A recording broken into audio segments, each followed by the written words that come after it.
All right, welcome back. We're going to talk to the voice of the Texans right here. Mark Vandermeer joins us as we look ahead to the Niners and the Texans in Week 8. It is going to be a doozy. Texans on the short week. Niners trying to keep some momentum rolling after their win over the Falcons on Sunday Night Football. And Mark will be on the call on Sunday in Houston, and he's with us to discuss it. Mark, how are you? I'm doing great. I wish the team were doing a little bit better, but, every week presents a new opportunity, Larry. Well, it's a team that we keep an eye on out here on the West Coast because of D'Amico, because in the past of Bobby Slowick, and there's a lot of interest here in Niner fans and how D'Amico's doing in Houston. So tell us how it's going.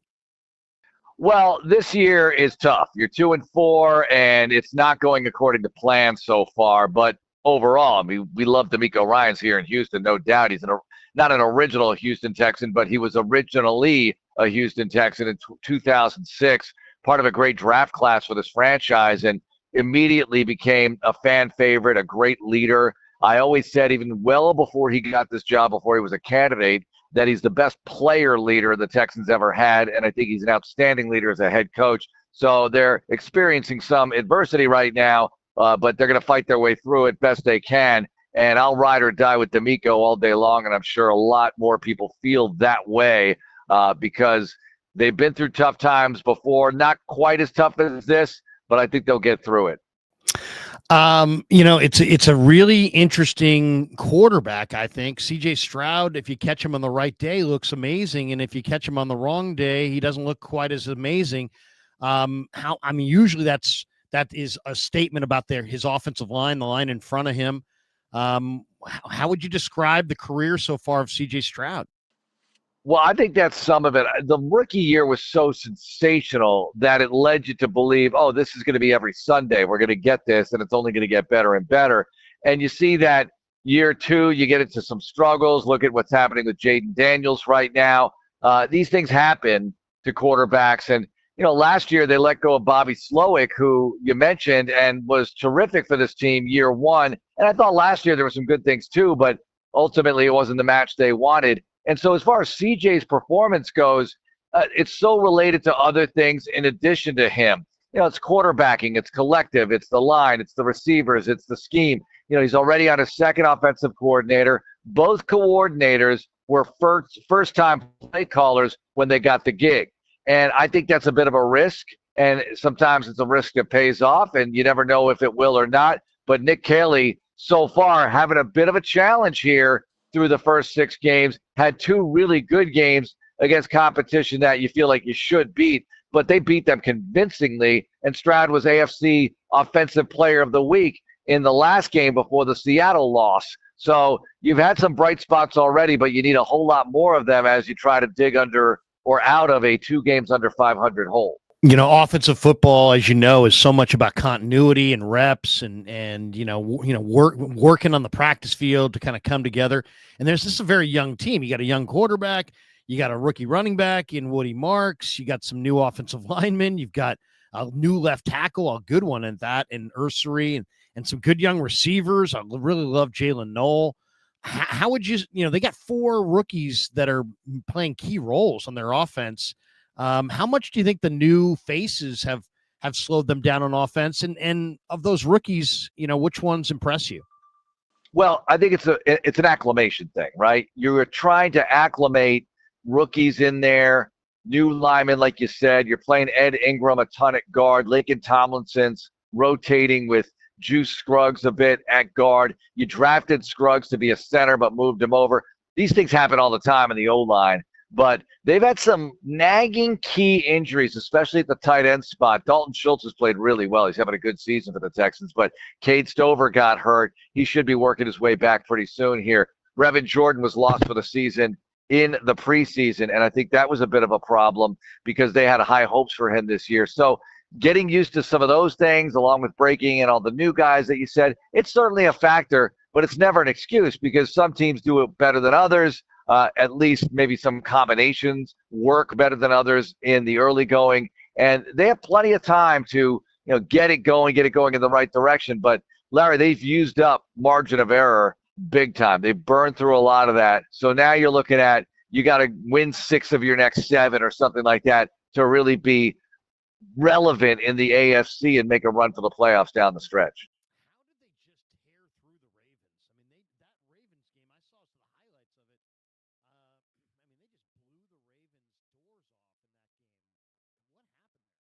Well, the Ravens had so many guys out, like Lamar Jackson, for instance, but they were playing Derrick Henry, who's had a ton of success against the Texans. And defensively, they had key players out as well. But you're right. They did go right through them, buzzsawed through them. And I think that speaks highly of their professionalism and the fact that it looked like they were getting it together. So that was good. You're playing a team that you're favored over, you should beat. I'll put that in air quotes. But they beat them down convincingly, and that was really exciting to see because you thought, okay, they've turned the corner. Now go and do it against a good team like Seattle, and they didn't. They had their chances against Seattle on Monday night, but were not able to get over the hump, couldn't convert in key situations, 3rd and short, 4th and short, inches away from the goal line, just really bad instances where they were unable to execute. They did get takeaways. Now this defense, coached by DeMeco Ryans and Matt Burke, this defense is one of the best in the league. I might think they are the best if the offense was playing even slightly above average football, but they're not right now, and that's a big part of the problem of this mix as you have it. But again, there's time to get it corrected. All right, a little break from the content to tell you about our friends over at Sleeper. This 49er football season is presented on the Krug Show by Sleeper, the fastest growing fantasy platform in the world.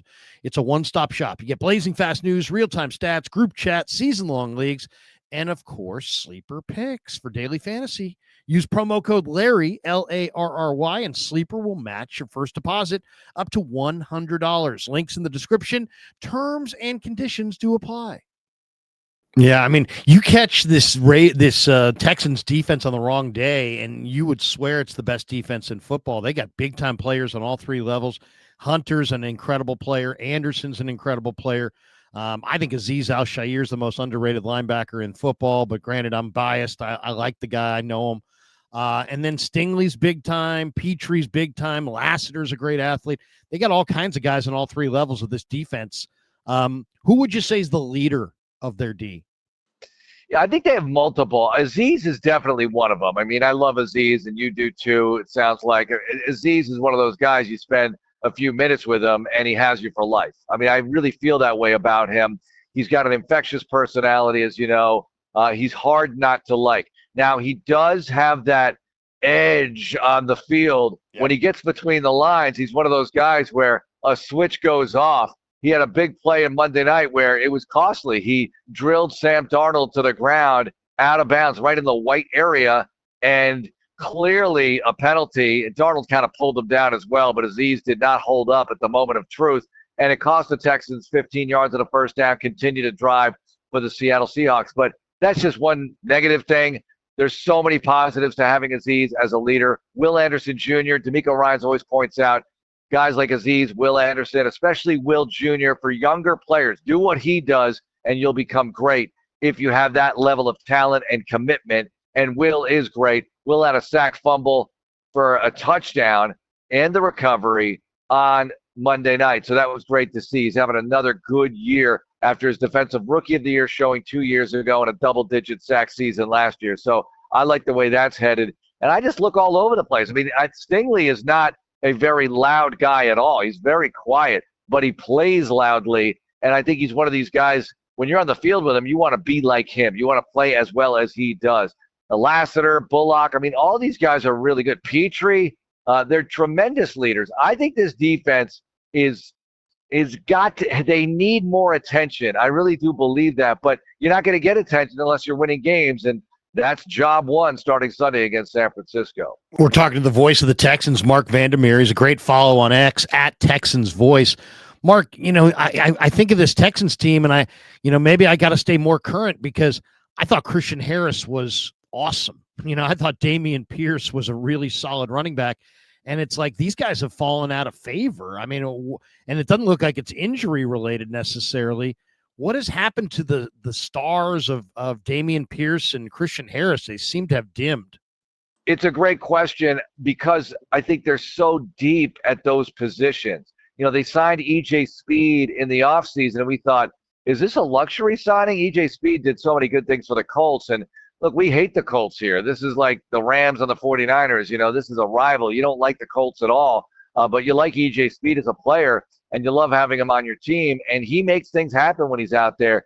And I think maybe a little bit better than a Harris at this point. I'm not so sure if that's a Harris for Speed swap, but maybe Harris is just in a numbers game at linebacker on a team. And look, let's face it, most teams now, you're playing nickel so much. You're in nickel the majority of the time. So that third linebacker doesn't play as much. You're not in base traditionally as much as you used to be. So maybe he's just not getting the reps in practice because they feel like he's not going to dress on Sunday. As far as Pierce goes, had a great 2022.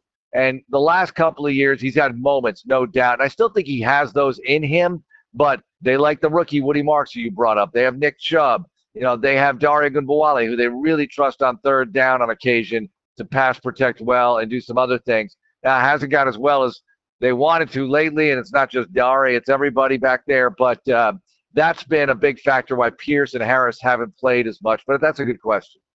With the deadline coming up, 49ers are looking for some defensive ends. Is Cesario going to buy? Is he going to sell? Because they have a couple veteran defensive ends there in Barnett.